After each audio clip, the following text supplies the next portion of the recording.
Pogovori.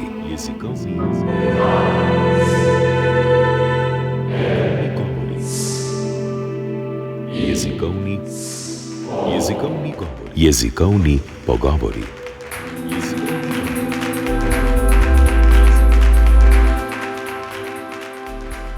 Doktorica Živa Čebulj, delujete kot gledališka lektorica, prevajalka iz francoščine in pesnica. Zakaj ste se v vseh svojih področjih odločili ravno za poklic oziroma del oziroma službo gledališke lektorice? Torej, gledališka lektura, prevajanje in pisanje, vse to je delo z jezikom. Torej, to so vse dejavnosti, ki se medsebojno zelo lepo dopolnjujejo. Ukvarjanje z jezikom pa je predvsem moja strast. In rekla bi, da so vse te različne dejavnosti, tudi pač različne pojavnosti, oblike enega in istega dela, torej ukvarjanja z jezikom. Pa ne samo ukvarjanje z jezikom, dela z jezikom, pač pa tudi razmislek o njem. Rekla bi, da delo z jezikom od nas zahteva, da si vzamemo čas in da mu namenimo prostor, da razmislimo o odtenkih. In tako kot recimo z jezikom in v jeziku skandiramo gesla tako dolgo, da postanejo resnica, po drugi strani v jeziku z jezikom tudi dvomimo, razmišljamo, včasih celo občutimo. Vendar se lahko ujamemo v past, ker nas dostikrat jezik misli sam. In pozorni moramo biti na to, kaj nam polaga v usta. Vse to troje, vse te moje troje poklicanosti, recimo bi lahko rekla, se v tem zelo dopolnjujejo. Gledališče, zakaj pa gledališka lektorica potem ob prevajanju in pisanju? Zato, ker je gledališče en zelo ustvarjalen prostor rabe jezika in mesto oziroma služba gledališke lektorice izvrstna opazovalnica take rabe. Zdi pa se, da pravzaprav v teh sodobnih, zdajšnjih strujah gledališča in tudi uprizoritvenega besedila, da se s tem nekako tudi širi polje dela gledališkega lektorja oziroma lektorice. Kaj vse pravzaprav danes obsega to delo? Zdi se, da ne gre več samo za urejanje besedila, temveč za mnogo več. Res je. Se pravi, najprej kot lektorica, se pravi ne zgolj kot gledališka lektorica, ampak kot lektorica se torej ukvarjam tudi v gledališču z neoporečnostjo določenega besedila. Torej ne samo tistih, ki so predloga za uprizoritev, ampak tudi, različnih marketinških sporočil, pa nasplošno drugih vseh možnih komunikacij oziroma oblik komunikacij s takšno ali drugačno javnostjo. Poleg tega dela gledališki lektorji in lektorice sodelujemo seveda tudi pri uprizoritvenih študijah, torej pri študiju, ki bo imelo rezultat premiero in potem šlo se pravi ne nujno na oder, ampak med ljudi. In recimo, če govoriva o dveh različnih poljih gledališča, najprej se nam lahko še zdi, da je smisel in namen gledališke lekture pri dramskem besedilu, torej ali pri dramskem gledališču še dokaj jasen, se pravi, da postavimo naglasa, da se odločimo za naglase, da se odločimo za mesto naglasa, za kakovost ali pa potem za različne govorne položaje in tako naprej. Vendar je že tudi pri dramskem besedilu, pri študiju dramske uprizoritve zelo zanimiv en aspekt, ena plat dela gledališke lektorice v tem, da poskuša razplastiti na različnejše pomene, ki jih lahko določena jezikovna oblika prinaša, torej se dokopati do čim več možnih interpretacij, ki jih potem ustvarjalna ekipa, režiserji, igralci, igralke, dramaturginje in tako naprej, lahko potem usvojijo za svoje, se dogovorijo, katerim bodo sledili oziroma ali bodo poskušali upoštevati čim več dvoumnosti v besedilu. Torej to že pri samem dramskem besedilu. In tu je pomen gledališki lektor, gledališka lektorica najbližje temu osnovnemu pomenu, torej bralec, bralka. Kako pa bralec in bralka pravzaprav delujeta v nekem uprizoritvenem procesu, ki se začne z uvodno vajo, na kateri še nimamo besedila, kakršno bo vsaj približno potem na premieri. Torej, gre za tiste snovalne oblike gledališča, ko se, zdaj bom uporabila trpnik, pa to tudi ni prav, ne? Torej, ko ustvarjalna ekipa piše, se pravi, najprej raziskuje in potem piše sama zase svoje besedilo. Kje je tista meja, kje je tisto polje delovanja za gledališko lektorico, da ne vstopa v avtorstvo, se pravi v to, kaj pravzaprav hočemo povedati, temveč ostaja na tem, kako bi to lahko povedali, ne. In prav pri takšnem ustvarjanju v zadnje čase ugotavljam, kako sta v resnici vsebina in oblika povezani. Tako da v takšnih procesih, torej pri snovalnem gledališču, pridem recimo rajši kasneje k študiju, torej ko je besedilo že nekako nastalo in se takrat lahko pogovarjam o tem, kakšne pomene razbiram kot bralka, recimo, ali pa kot gledalka, kot poslušalka, kaj mi s tem želijo povedati, tako se pač o tem se potem pogovarjam z dramaturgi, režiserji, režiserkami. In če je torej moje razumevanje usklajeno z njihovo željo, s tem, kar so želeli pravzaprav tudi povedati, je to vse v redu, ne. Če pa nekaj razumem drugače, je možno razumeti na preveč dvoumnih načinov, potem pa pač skupaj začnemo ugotavljati, kaj je pravzaprav tisto, kar so želeli povedati in kaj bi bila najustreznejša formulacija, recimo. Lahko povem eno anekdoto, ki bo najbrž ostala podobno abstraktna, ampak vsaj za nekakšno ponazoritev. Pred kratkim mi je mlad režiser, eden od mladih režiserjev, kar me je kar pozval, ne, češ naj jim kar povem, kakšna je pravilna oblika, da ne bomo izgubljali časa z razmišljanjem o tem, kaj je prav. Ko sem pač na ta svoj morda nekoliko sokratovski način hotela izostriti, pa ne samo misel, ampak pač preprosto razumeti, za kaj gre. In moj odgovor na to je bil lahko samo tak, da pač, ker nisem avtorica, ne vem, ne morem reči, kaj je prav in kako bi bilo najbolj ustrezno. Lahko pa se pogovarjamo o tem, kaj želijo povedati in kaj razumem jaz. Se pravi, to je strašno dolga pot med tem, kaj mislimo, in tem, kaj hočemo povedati in kaj povemo in potem, kar nekdo razume s svojim referenčnim okvirjem, oziroma najprej sliši in potem razume. V tem so res, med tem je dolga pot. In ta pot je naporna, verjamem. Ampak meni se zdi, da takšen človek sem, meni se zdi tudi zanimiva in se mi zdi vredno hoditi po tej poti. Pa se vam zdi, da se z nekimi sodobnimi principi in pristopi v gledališču morda tudi šibi, recimo, kakovost jezika? Zdi se mi, da v družbi pogosto tarnamo, kako se naš jezik šibi, recimo pod pezo enih drugih dejavnikov, denimo anglizmo ali kaj takega. Se to morda dogaja tudi pri sprotnem snovanju besedila? Tarnamo že. Res je, da tarnamo nad tem, kako se nam jezik šibi. Vendar bi bila pri tem tarnanju bi poskušala biti natančnejša. In sicer rekla bi, da se nam ne šibi jezik. Besede, ko so bile recimo enkrat zapisane, jih lahko vsakič znova spet poiščemo, se nanje nekako obesimo, jih uporabimo znova v tistem takratnem pomenu, morda jim dodamo kakšen nov pomen. Besede so, pa ne zgolj besede, tudi skladenjske oblike. Naš jezik, se pravi slovenščina, je zmožna, v to verjamem, sicer ne bi mogla početi tega, kar delam. Še sploh pa ne s takšno strastjo. Torej, slovenščina je zmožna ubesedovati prav vse in ni v slovenščini problem. Problem je v naših mislih. Rekla bi, da se nam misli šibijo. In to je naša naloga v tem. Prav recimo, ko omenjate anglizme in tujke na splošno. Zelo zanimiv pogled mi je na to, kako so tujke na nek način neoprijemljive.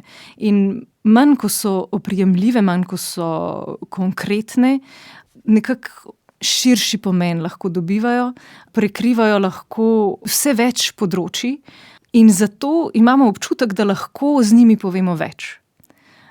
Ampak če smo iskreni in če nas začne kdo nekoliko spodbujati in nam luščiti misel, nas spodbujati k temu, da jo ostrimo, potem lahko ugotovimo, da je bila to dostikrat zgolj lenoba. Da nam morda neka, ne vem, zdaj bom uporabljala besedo specifičnost, imamo občutek, da nam to nekaj pove. Specifičnost slovenskega jezika. Pa se ob tem vprašamo, kaj želimo s to specifičnostjo sploh povedati, in po eni strani, Ali, ko uporabimo to besedo, smo res prepričani, da jo tudi drugi razumejo tako. Zelo konkreten primer recimo je v tem, da če smo zelo občutljivi in natančni, lahko ugotovimo, da modra barva, ki jo vidimo z levim očesom, ni povsem ista kot tista, ki jo vidimo z desnim očesom. Torej, če se že sami sabo ne moremo zediniti o tem, kaj pravzaprav pomeni modra, kako se bomo lahko z drugimi zedinili o tem, kaj nam pomeni recimo neka določena beseda, še posebej takšna, ki je tujka in ki svojo ohlapnostjo prekriva vse več reči. Najbrž tako, da to ostane ves čas v dogovoru. Torej, rekla bi, da pomen, ki ga dajemo besedam, o tem se moramo ves čas pogovarjati in se o tem ves čas tudi dogovarjati. Kaj pa morda specifike delovanja v določenem narečnem prostoru? Več let delujete v Slovenskem ljudskem gledališču Celje, kjer so obiskovalke in obiskovalci oziroma gledalke in gledalci umeščeni v neko govorno krajino, ki je nekako ne razumemo kot večinsko. Torej, ja, ne vem, če sem to ustrezno vprašala, ampak kaj so morda pristopi do tega jezikovnega okolja? To je izjemno zanimivo vprašanje, s katerim se ukvarjam praktično, odkar sem zaposlena v SLG Celje.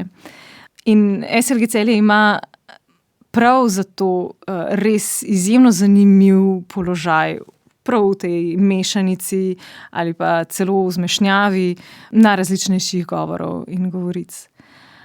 Najbrž zato po eni strani, ker smo v splošnem danes zbornega govora že tako nevajeni, da nas recimo motijo dolgi nedoločniki, približno tako, kot so nas včasih kletvice.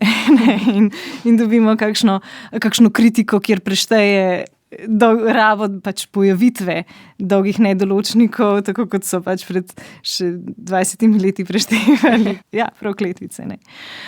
Zborni govor oziroma ta zborni knjižni jezik po opredelitvi Jožeta Toporišiča iz Slovenske slovnice, ki je navsezadnje tudi temelj ustvarjanja, jezikovnega ustvarjanja v srednjeslovenskem prostoru, ni občuten več kot najbolj primeren za neko gledališko govorico, za govorico v neki določeni predstavi. Zato se radi nadalje oprimemo govorice, kakršno poznamo. In zdaj v Slovenskem ljudskem gledališču Celje so zaposleni igralci, ki večinoma živijo v Ljubljani, izvirajo pa tudi iz Maribora, Ptuja, celo z Obale. Tako da imamo zelo veliko idiolektov, ki se zelo z veseljem raztopijo v nekem splošnem pogovornem jeziku. Seveda, ki pa ima značilnosti, ki so praktično prekrivne z ljubljanščino. Kar pomeni, da bo, če si res izberemo za določeno predstavo govorico, ki nam je blizu tudi meni in celjskim igralcem recimo, bo to skoraj da hegemonija ljubljanščine. Torej bi rekla, da to vseeno ni najboljša izbira. Toda po drugi strani tudi izbira neke narečne govorice v neki določeni predstavi, govorice s tisto melodijo, recimo, če poskušamo, ali mogoče s celjsko melodijo ali pa mogoče melodijo zasavskih govorov, pa ne zgolj melodijo, ampak tudi drugimi skladenskimi, leksikalnimi in tako naprej značilnostmi. Tudi pri takšni izbiri se pojavlja težava, preprosto zato, ker je jezik, predvsem pa narečje, z nami tako zelo intimno povezan. Narečja so v resnici naši materni jeziki. V njih čustvujemo, občutimo, v njih ljubimo, se jezimo in tako naprej. In smo nepopisno občutljivi na zven našega narečja, ko ga uporablja nekdo, ki ni od tod. Niti ni treba v narečje, ne. Lahko se samo spomnimo, kako pokroviteljsko prisluhnemo tujcu, ki govori slovenski jezik. Ne. Preveč smo na nek način, pač navezani smo na svoj dialekt. In zato, tudi če ne želi biti izbira, ne vem, recimo zasavskega govora, mišljena zasmehujoče, posmehujoče in tako naprej, zelo hitro izpade na ta način. Prav zato, ker nismo rojeni govorci tega jezika. v resnici, ne, pač, če sem čisto iskrena, če se morda malo pošalim, zbornega govora ne prenesemo, hegemonije ljubljanščine, proti temu se bomo borili, narečje ni ustrezno. V zadnjem času lahko opazujemo celjsko gledališče, smo res začeli raziskovati tudi prakse neverbalnega gledališča. Pred kratkim je bila na sporedu in je še vedno na sporedu predstava, zelo uspešna predstava Paradiž Mateja Spjacija. Pred kratkim je doživela premiero tudi Hiša Marije Pomočnice v režiji Žive Bizovičar. Tudi v naslednji sezoni napovedujejo eno predstavo brez besed, tokrat Bohantke. Ampak ja, če se potem nazaj navežem, če smo zmožni torej razumevati gledališko govorico brez besede, potem je morda vendarle spet čas tudi za zborni jezik. Pa še zadnje vprašanje, če gremo morda spet od ožjega k širše kulturnemu oziroma morda celo družbenemu. Se vam zdi poklic gledališke lektorice oziroma gledališkega lektorja dovolj prepoznan oziroma priznan v naši sferi? Recimo, gledališki lektorji in lektorice so zelo redko omenjani, tako na gledaliških festivalih, kot na vsezadnje tudi v kritiških odzivih. Ja, obstaja krilatica, da je lektorjevo delo gledališke lektorice, dobro opravljeno takrat, ko je neopazno. Torej, na nek način neoporečno mu ne moremo oporekati. In tudi sama bi rekla, da konec koncev pač meni se ne zdi z neprepoznavnostjo nič narobe, zares. Težava pa nastane seveda v tem, ko je vprašanje prepoznavnosti pravzaprav povezano z vprašanjem po eni strani višine honorarja, pa vrednostjo nekega določenega dela in njegovim smislom. Da se vrednost določenega dela ali pa poklica meri po njegovi prepoznavnosti, to se mi zdi po eni strani sicer značilno za našo dobo, ko se res praktično borimo ali pa si prizadevamo za čim širšo prepoznavnost preko družbenih omrežij, preko najrazličnejših kanalov. Vendar se mi obenem ta misel zdi tudi zelo kratkovidna in ozkogleda. In tudi kratko malo laž. Recimo prav lektorsko delo, se pravi, gre za delo razmišljanja, pogovarjanja, gre za čas in prostor, ki ju namenjamo odtenkom in niansam. In to delo, čeprav je delo in je naporno, je dostikrat neopazno. Ne smemo se prepustiti občutku, da če je neopazno, da nima vrednosti. Kako to doseči? Morda s preusmeritvijo pozornosti, morda se pač to vprašanje nanaša tudi na to, zdaj gremo v neke eksistencialne in ontološka vprašanja, ampak kako kratko je življenje in čemu mi namenjamo svoj čas, ki nam je tako kratko, tako kruto, skopo odmerjen. Seveda, recimo na nogometu ali pa scrollanju po telefonu ali pa kaj vem čemu, ne. In potem se razburjamo, da mi nismo prepoznavni. Koga pa od neprepoznavnih smo mi utegnili pozdraviti?